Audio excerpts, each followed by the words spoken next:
ពេលនឹកដល់សង្សារចាស់ចង់យំគ្រាមួយដែលមានរូបមុំនៅក្បែរទុកអូនជាស្រីលេងសើមិនថែបណ្ដោយឲ្យអូនដកស្នេហ៍ចេញពីបងតាមចិត្តវេលាចេះតែកន្លងហត់ទៅ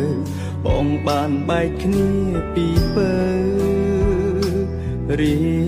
ងខ្លួនបងក៏ទៅមានអ្នកថ្មីមុនស្ងួនចៃដន្យថ្ងៃនឹងជួបអូនរៀបរាប់ទាំងទឹកភ្នែកអូនថាប៉ុន្មានឆ្នាំនេះអូននៅតែចាំបងទួងបងខំប៉ុនដងក៏អូននៅស្នេហ៍រៀមរាអូនថាប៉ុន្មានឆ្នាំនេះអូនមិនមានអ្នកណានាងក្បែរអូនមានតែភាពអាកាកំដោជីវ៉ាចាំបងហេតុអ្វីមិនព្រមស្អប់បងប្រលឹងហេតុអ្វីអូនស្រក់ទឹកភ្នែកយ៉ាងនឹងបើមិនបានជួបមាសមេពេលនឹងបងរឹតតែនៅមិនដឹងថាអូននៅតែស្មោះ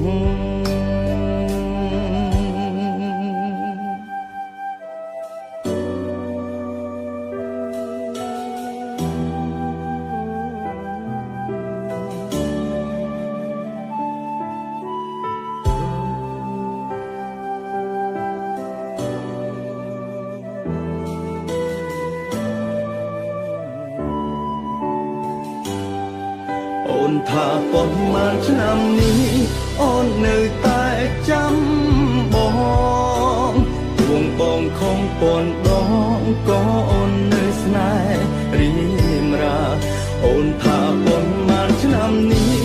អូនមិនមានអ្នកណានាងក្បែរអូនមានតែភាពអាកាកំដោជីវ៉ាចាំអូនថាប៉ុន្មានឆ្នាំនេះអូននៅតែចាំបងទួងបងខំពាន់ដងក៏អូននៅស្នេហ៍រៀមរា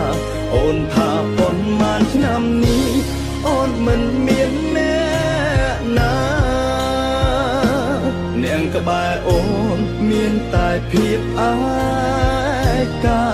កំដោជីវ៉ាចាំប